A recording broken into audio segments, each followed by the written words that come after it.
안녕하십니까? 네, 새해 복 많이 받으십시오. 2024년 첫 안식일, 첫 예배, 우리 함께 참여해 주신 성도 여러분 감사합니다. 오늘 저는 마태복음 21장 12절에서 17절에 있는 말씀을 통해서 거룩하게 만드심이란 제목으로 말씀을 함께 살펴보려고 합니다. 다 함께 우리 12절부터 17절까지 있는 말씀을 함께 교독하겠습니다. 화면에 맞춰서 함께 우리 교독하시겠는데요. 자, 여러분들이 홀수절을 읽어주시면 감사하겠습니다. 예수께서 성전에 들어가사 성전 안에서 매매하는 모든 사람들을 내쫓으시며 돈 바꾸는 사람들의 상과 비둘기 파는 사람들의 의자를 둘러엎으시고 그들에게 이르시되 기록된 바 내 집은 기도하는 집이라 일컬음을 받으리라 하였거늘 너희는 강도의 소굴을 만드는도다 하시니라. 맹인과 저는 자들이 성전에서 예수께 나아오매 고쳐주시니 제사장들과 서기관들이 예수께서 하시는 이상한 일과 또 성전에서 소리질러 호산나 다윗의 자손이여 하는 어린이들을 보고 노하여 예수께 말하되 그들이 하는 말을 듣느냐? 예수께서 이르시되 그렇다. 어린 아기와 젖먹이들의 입에서 나오는 찬미를 온전하게 하셨나이다 함을 너희가 읽어본 일이 없느냐 하시고 그들을 떠나 성 밖으로 베다니에 가서 거기서 유하시니라. 아멘. 예수님께서 이 베다니에서 예루살렘으로 돌아오시면서 이제 나귀를 타고 들어오셔서 예루살렘에서의 사역을 시작하십니다. 그 예루살렘에서의 마지막 봉사를 시작하는 그 시간에 그가 보셨던 건 성전 문 앞에 있었던 사람들의 모습입니다. 예배를 드리러 왔던 사람들, 그리고 그 앞에 제사를 드리기 위해 왔던 사람들의 손에는 재물이 들려 있었던 것이 아니라 재물을 사기 위한 흥정의 소리였습니다. 재물을 위해서 돈이 오고 가고 좋은 곳을 보다가 예수께서 그곳에서 소리치십니다. 뭐 하는 것이냐? 이곳이 어느 곳인데 무엇 하는 것이냐고. 사람들은 이야기합니다. 이 사람들 성전의 세겔로 돈 바꾸고 있지 않습니까? 이 성전의 세겔로 바꿔야지, 환전해야지 여기 있는 재물을 살 거 아닙니까? 그러니 저희가 이 기간에 제대로 좀 벌고 이 사람들도 제대로 된 제사 드릴 수 있게 좀 뒤에 가십시오. 그때 예수님께서 어떻게 하셨어요? 이 모든 상을 뒤엎으시고 돈을 쏟아내시고 이 비둘기 들어있는 이 광주리를 다 열어서 사람들에게 교훈하십니다. 3년 전 내가 했던 걸 다 잊어버렸니? 그리고 이곳을 거룩한 곳, 하나님을 만나는 곳으로 너희들 다시 한번 기억하거라 라고 얘기하시면서 눈먼 자들, 아픈 자들을 만나시고 그들을 치료하십니다. 그것을 봤던 랍비들과 대제사장들, 서기관들은 분명히 시끄러웠던 많은 사람들의 소리가 지나간 후에 조용한 가운데 함께한 이들의 소리들을 듣습니다. 그들은 그 사이에 무엇이 옳은지 판단하지만 그곳에 성전에 남아있던, 성전 안에 남아있던 사람들의 모습 속엔 하나님을 찬양하고 예수님을 높이고 또한 나음을 입은 감사의 찬양과 소리가 가득했습니다. 그리고 예수님은 이곳에 유하시지 않았습니다. 거룩하게 되지 않았던 이곳에서 다시 베다니로 돌아가시고 그곳에서 예수님의 첫 사역을, 예루살렘에서의 첫 사역을 시작했다는 성경의 기록이 나와 있습니다. 이 모습은 예수님께서 성전 정결하는 모습이 있지요. 그래서 우리는 이 본문을 볼 때마다 중점을 두는 것이 무엇이냐면 예수님이 뭐 하셨다고요? 화를 내셨다는 겁니다. 예전에 이런 게임이 있었습니다. 앵그리버드. 혹시 해보셨나요? 이 앵그리버드 생각해보면 되게 잔인한 게임이에요. 여기 가운데 있는 빨간 새가 다른 새들에게 날아가서 새가 날아가서 어디를 딱딱 깨부수는, 그러니까 새가 자살폭탄 테러 하듯이 하는 이런 느낌의 게임인데 이 새가 화를 많이 낼수록 더 많은 전투력을 가지고 폭파시킬 수 있습니다. 이 앵그리버드. 화나면 폭발력이 있고 화나면 깨부술 수 있고 화나면 바꿀 수 있다는 뭐 이런 모티브에서 시작했던 게임 같습니다. 이 게임 어릴 때 아이들이 많이 했었던 게임입니다. 일반적으로 화를 내면 여러분 왜 사람들이 화를 낼까 한번 생각해 보셨습니까? 화를 왜 낼까? 오늘 예수님이 예루살렘에 들어오셨잖아요. 십자가에 달리시는 이제 그 사건 앞으로 왔습니다. 그런데 예수님이 거기서 뭐 했어요? 제일 먼저 영광의 찬송을 듣고 호산나 하면서 들어왔는데 그 다음에 했던 것이 뭐예요? 화낸 거예요.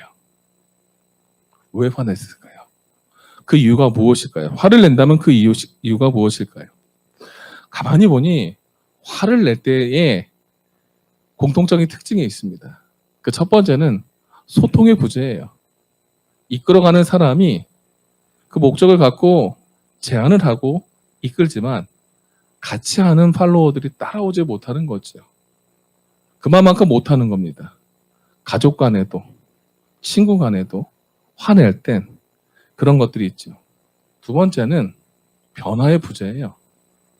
우리가 생각했던 공동 가치관에 따라서 우리가 생각했던 기준만큼 같이 한 발짝씩 가져야 되는데 움직이지 않으니 거기서 어떻게 해요? 그 가치관의 바른 목표를 갖고 있는 사람이 그 답답함을 표현하는 방법이 뭡니까? 화입니다. 그럼 여러분, 성경엔 화를 내도 된다고 합니까? 화를 내지 말라고 합니까? 화를 내라고 해요? 내지 말라 그래요? 더디하라고. 더디하라는 건 하라는 거예요? 하지 말라는 거예요? 하지 말라는 거예요? 자, 이 말씀이 있어요. 예배소서에. 자, 여기 보면은 전 이 말씀을 가만히 봤어요. 뭐 하래요? 분을 내어도. 번역이 좀 이상해요. 보세요. Be angry. 뭐예요? 화내. 화낼 수 있어요? 없어요? 있어요. 그리고 do not sin. 죄는 짓지 마. 죄 짓지 않을 만큼 화를 내고, 그리고 해가 지도록 분을 품지 말라고 할 때 그 너의 분노를 어떻게 하도록 해가 질 때까지는 갖고 있지 않게 하라고 얘기합니다. 즉 화는 낼 수 있다는 거예요? 없다는 거예요? 낼 수 있다는 겁니다. 그렇죠? 그리고 죄를 뭐 하지 말래요? 짓지 말라고 하죠. 그러면 서로에게 상처가 되지 않고 그리고 하나님께 죄가 되지 않게 화를 내라는 겁니다. 아까 제가 화내는 이유에 대해서 뭐라고 얘기했죠? 소통과 변화가 되지 않아서 오는 분노였습니다. 그럼 예수님께서 화를 내셨다는 그 기준을 볼 때 우리는 예수님이 화를 냈다고 해서 잘못했어 이렇게 접근해 버리면 이 말씀은 되게 꼬입니다. 이 히브리서 4장에는 예수님이 우리와 똑같은 연약함을 가졌지만은 같이 시험은 받으셨지만은 뭐는 없다고요? 죄는 없다. 인간이 갖고 있는 성정을 갖고는 계시지만 죄는 짓지 않았다는 겁니다. 죄가 없다는 건 무엇을 뜻할까요? 혹 그 가르침 속에 누군가 상처가 될 수는 있어요, 없어요? 있지요. 학생들이 상담하고 가르치다 보면 바른 것을 이야기했는데 상처부터 받고 움직이지 않는 사람이 있습니다. 그렇죠? 그러면은 그냥 더 이상 얘기하지 말아야 되나요? 저는 교육은 그게 아니라고 봅니다. 가르쳐야 합니다. 마치 이런 겁니다. 교회에서도 어느 교인이 마음이 힘들다고 술을 좀 몇 잔 마셨어요. 근데 목회자가 다 권면합니다. 한두 잔 마실 수 있죠. 괜찮아요. 이렇게 접근해야 된가요? 아니죠. 이거는 아닙니다. 분명한 선에 의해서 가르쳐주고 그 사람이 상처는 조금 받을 수 있지만 그 기준에 맞는 것을 분명히 뭐 하라는 겁니까? 보여주라는 겁니다. 여기에서 화를 냈던 예수님의 분노했던 모습은 단순한 우리 마음에 있는 억울한 분노가 아니라 분명한 목적을 갖고 있는 분명한 목적을 위한 분노였습니다. 왜냐하면 예수님의 봉사가 이제 예루살렘에서의 사명을 통해서 여기 베다니에서 베다니 벳바게를 통해서 예루살렘으로 오는 그 여정으로 왔습니다. 이 여정이 어느 여정이냐면 이 위에서 평면으로 볼 때는 이렇게 돌아온 것처럼 보이잖아요. 그런데 이런 겁니다. 이 벳박에서 베다니까지 산을 올라옵니다. 그 산을 올라서 다시 감람산을 지나서 어떻게 해요? 이 기드론 골짜기를 해서 다시 올라오면 어디예요? 예루살렘 성이에요. 여기가 고도차가 거의 한 200m 납니다. 2, 300m 언덕을 이렇게 넘어서서 한 2, 3km 정도를 걸어와서 낙이 타고 오셨지요. 사람들이 환호하는 가운데 그 외로운 길을 환호 속에서 낙이 타고 오시면서 내려왔다가 다시 올라가는 이 길을 가셨다가 예수님이 이 길을 다시 어떻게 했다는 겁니까? 지금 말씀에서는 다시 되돌아 나왔다는 겁니다. 어렵게 갔던 그게 왜 다시 되돌아올까요? 여러분들 혹시 준비가 되지 않아서, 배우는 사람들이 준비가 되지 않아서 수업을 안 해본 적 있으십니까? 저는 그런 적이 있어요. 아이들이 전혀 들을 준비가 되지 않아서 그럴 때 오늘 수업 못 하겠다고. 그런 적이 있습니다. 여기 예수님께서 십자가에 달려 돌아가시고 십자가의 의미를 가르쳐 줘야 돼요. 그런데 십자가의 의미를 우리에게 반면교사로 보여줬던 게 뭡니까? 희생 제물이죠. 이 피를 흘렸던 제물이 죽음으로써 죄가 사함을 받는 그런 것들이 이루어지는 과정들을 인식한 상태에서 예수님의 피가 흘려져야지 그 피의 의미가 느껴질 수 있어요, 없어요? 있지요. 받을 만큼의 준비가 되지 않은 자에게 예수님께서 무조건 희생한다고 많은 사람들이 되돌아올 건 아니었어요.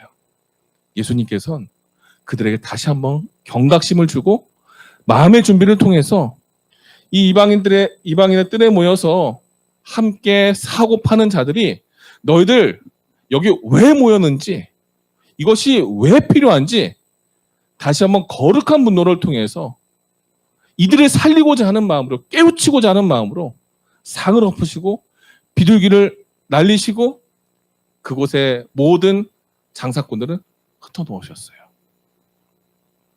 화를 낸 것이 아니라 화를 내서라도 이들을 이끌기 위한 예수님의, 그들을 위한 간절한 호소였던 겁니다. 그런데 사람들은 이 이방인의 뜰에 모이고 같이 성전으로 들어가는 그 길에서 그런 예수님 마음을 몰랐습니다. 그들이 온 건 그들이 서 있는 이 장소가 더 중요했습니다. 왜요? 1년에 한 번씩 6월절이 되면 제사 지내잖아. 제때 한번 팔아보고 제때 한번 해볼까? 이 성전에서 무엇이 이루어지고 왜 이루어지는지에 대한 관심보다는 이 성전에서 무엇을 얻어갈 것에 대한 관심이 더 컸습니다. 많은 유대인들이요. 얼마 전 인터넷을 보다가 뉴스에 이런 얘기를 봤습니다. 청송을 아시죠? 청송하면 유명한 게 뭐 사과도 있지만 보호감호소인가요? 그렇죠? 근데 여기에 다 싫어하는 교도소를 유치한다고 합니다. 다시 하나 더 지어달라고 합니다. 이유가 뭘까요? 여기 보면은 혐오 시설에서 싫어하는데 지역의 경제적 효과 때문에 면학에게 왔다 갔다 하고 유동인구 속에 뭐예요? 돈 벌 수 있으니까요. 경제 논리지요. 성전에 모인 사람들의 하나님을 바라보는 그 시각, 하나님이 아닌 하나님을 모신 이 신주단지 같은 이 성전이 그들에겐 한때 내 이 땅에서의 삶을 편하게 살 수 있게 하는 뭐였습니까? 하나의 돈 버는 중요한 수단이고 기회였던 것이죠. 그들은 하나님의 성전에 있었고 하나님의 일의 일부를 했지만 그들은 하나님을 사랑한 것이 아니라 뭐예요? 돈을 사랑했습니다. 돈을 사랑하는 그 이유는 탐내는 마음인데 그리드니스라고 그러죠. 내 욕심, 내 마음에 충족하고 싶은 그 마음을 따라서 돈을 살아가는 것이 악의 뿌리가 되고 일만악의 뿌리가 되고 그것이 죄라고 얘기합니다.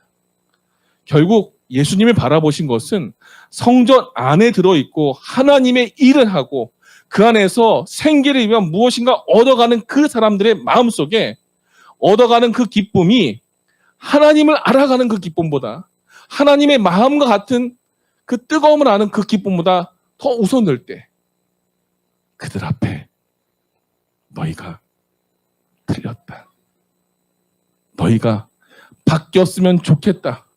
너희가 따라왔으면 좋겠다라고 하는 그 뜨거운 호소를 그분의 분노로 그분의 뜨거움으로 우리에게 보여주신 겁니다. 실물교훈에는 그 모습을 성전에서 물건을 매매하는 자들을 내어 쫓으면서 예수님이 하셨던 그 모습이 사람들의 마음을 어떻게 했다고요? 찔렀다라고 해요. 찔렀다고. 즉, 그 소리가 그 사람들의 마음에 찔려졌고 들려졌고 예수님의 그 소리에 어느 누구도 말할 수 없었어요. 왜요? 이게 처음이 아니었으니까요. 그리고 예수님이 다 지나간 후에 장사꾼들이 흩어진 뒤에는 남아있었던 병자들과 어린아이들의 소리를 통해서 감사의 소리와 찬송의 소리를 들었다고 합니다. 우리는 하나님의 일을 한다고 하면서 나름대로 십자가를 지고 간다고 하지요. 나름대로의 십자가가 있습니다. 우리 나름대로의 십자가가 뭐가 있어요? 교회 직분도 십자가가 될 수 있어요? 없어요? 장로로서, 집사로서, 목사로서. 때로는 좀 쉬고 싶을 때가 있어요. 그런데 내가 집사고 장로고 목사하면 그래도 이건 아니잖아. 그렇죠? 나름대로의 짐이 될 수 있죠. 근데 여러분, 우리는 하나님을 알고 나름의 십자가를 지고 살아가지만 조금 더 쉬운 내 인생의 길을 위해서 이렇게 내려가는 신앙으로 내 삶을 살고 있지 않습니까?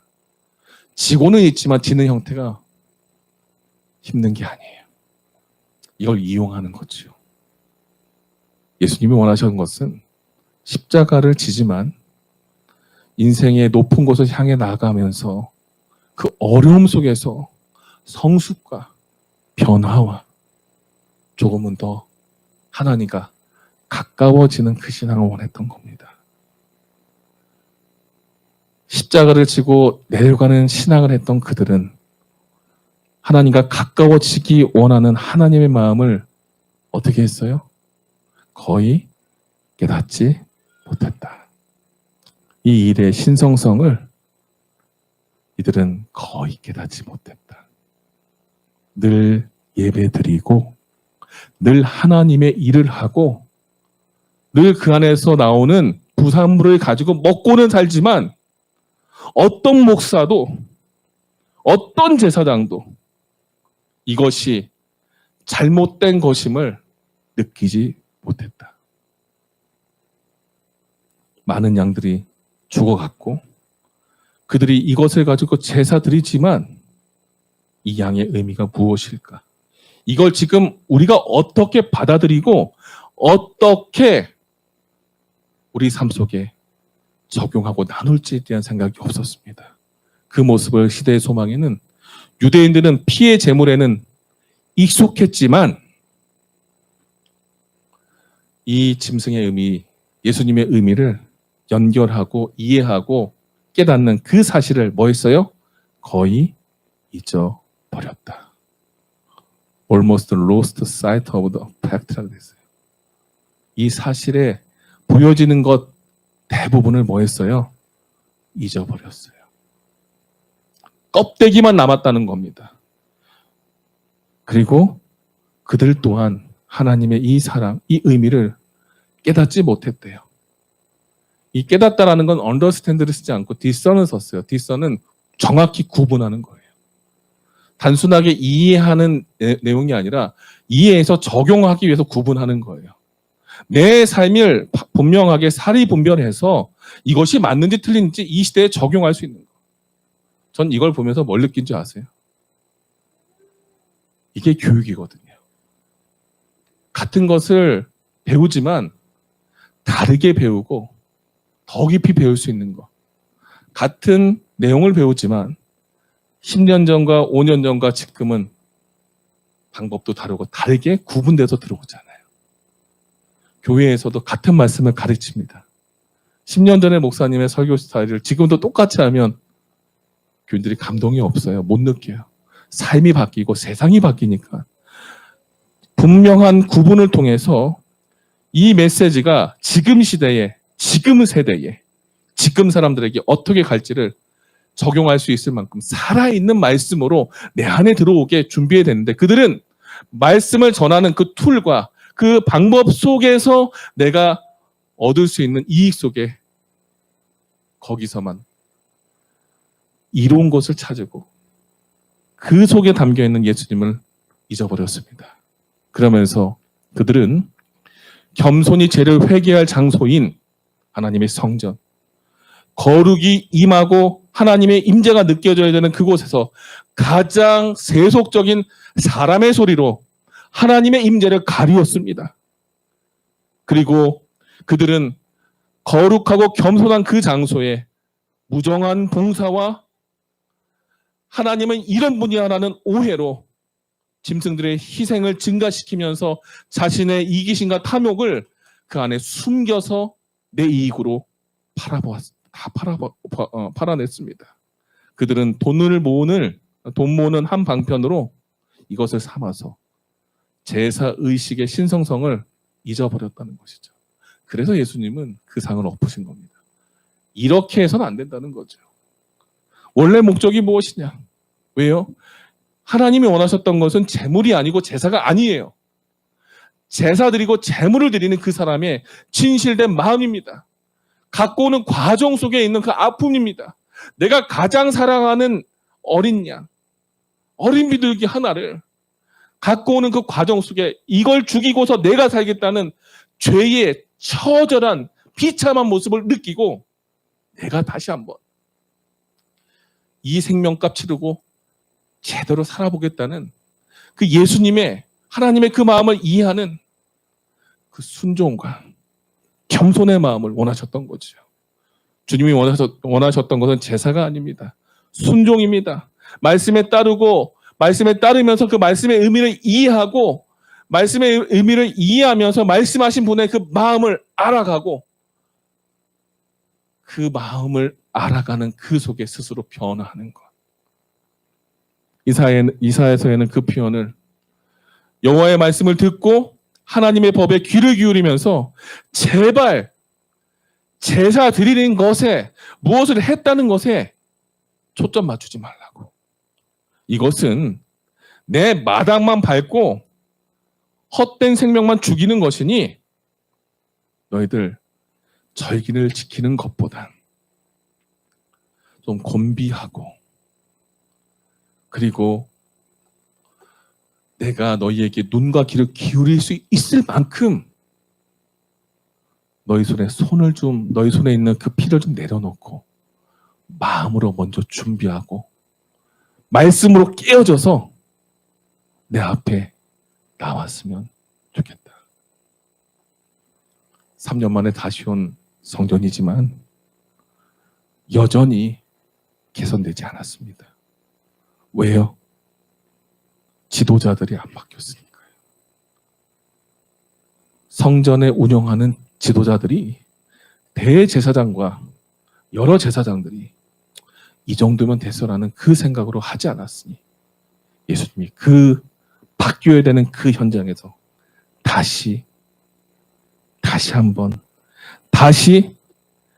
그분의 백성을 살리기 위해서 하나님의 백성을 하나님의 백성답게 만들기 위해서 그 분노로 그 상을 엎으시고 의자를 엎으시고 다시 원래의 것을 잡기 위한 분노로 가르침으로 보여주심으로 그리고 약한 자들을 소외받은 자들을 품고 고쳐주심으로 오늘 우리에게 하나님의 성전은 이래야 되고 하나님의 기관은 이래야 하며 하나님이 계신 곳은 이런 모습이어야 된다는 것을 보여주셨습니다.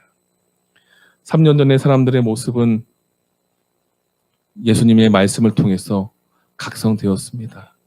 하지만 그들은 다시 돌아섰지요.